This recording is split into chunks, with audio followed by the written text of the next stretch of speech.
yasa kake son zama jami'i?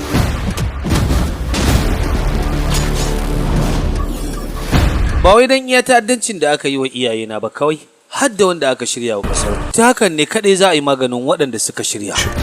A duk sanda yaro ya ce maka zai haɗi gatari, kawai ka saka masa kuta. Daga nan ne zai gane zai iya ko ba zai iya ba. Anya ko wannan yaron ya kamata mu sa a wannan aiki mai ta? Ba ma da wani sama da shi. To tun matsalar da aka samu kai ma za ta shafe ka.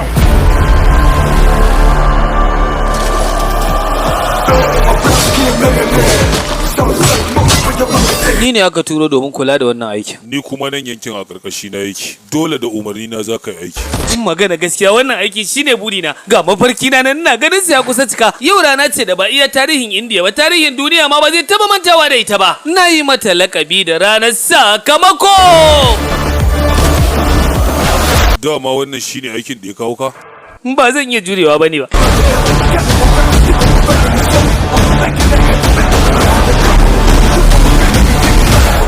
Ka tsallako iyakar da wajibi ne a kaina na ɗauki mataki a kanka. Ka bar ni bana da wani zaɓin. Ka miƙa wuyanka. Ka kama nan za ka iya. Da akwai matsala. Ina da buƙatar a kirayi taron gaggawa. Kuma yanzu nan. Kai! Yanzu ne za ku ga asalin masifa.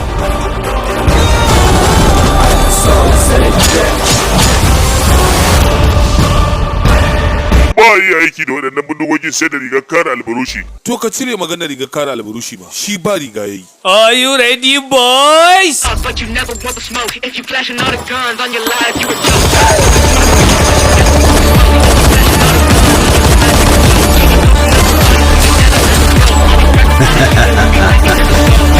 Jami'i!